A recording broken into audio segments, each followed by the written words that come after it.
Everyone, welcome to my channel. నేనైతే మీషోలో అయితే నెట్ ఫ్యాబ్రిక్ అయితే ఆర్డర్ పెట్టాను. నెట్ బయట అయితేని పర్ మీటర్ 80 రూపీస్ అయితే చెప్పారు. సాటిన్ పర్ మీటర్ 70 అయితే చెప్పారు. ఎందుకులే అని నేను మీషోలోనే ఆర్డర్ పెట్టాను. మీషోలో అయితేనే 10 metres net fabric and 3 metres satin అయితే ఇచ్చారు.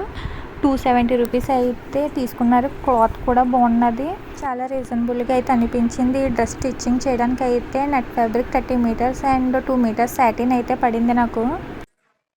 పైన అంతా కుచ్చిలుగా అయితే ఇవ్వడం వల్లే నెట్ ఫ్యాబ్రిక్ ఎక్కువగా అయితే అయ్యింది. అందుకే 30 మీటర్స్ అయితే అయ్యింది. కింద కూడా జూలుగా అయితే ఇచ్చాను. వాటి వల్లే నెట్ అనేది ఎక్కువ అయ్యింది, లేకపోతే నెట్ అనేది అంత అవ్వదు. జస్ట్ 10 మీటర్స్లోనే ఫ్రాక్ అనేది స్టిచ్ చేసేయచ్చు. ఫ్రంట్ సైడ్ కింద జూలుగా ఇచ్చాను కదా, ఫ్రంట్ మాత్రమే ఇచ్చాను. బ్యాక్ సైడ్ అయితే ఇవ్వలేదు, ఎందుకంటే ఇప్పటికే 30 మీటర్స్ నెట్ అయితే అయిపోయింది. ఇంకా బ్యాక్ సైడ్ కూడా పెడితే ఇంకో 10 మీటర్స్ అయిపోద్దని ఎందుకులే ఫ్రంట్ చాలని నేనైతే ఫ్రంట్ మాత్రమే పెట్టాను. ఈ మోడల్ అయితే నేను ప్రింటెస్ట్లో చూశాను. ఈ డ్రెస్ ఎలాగుందో కామెంట్ బాక్స్లో కామెంట్ చేయండి.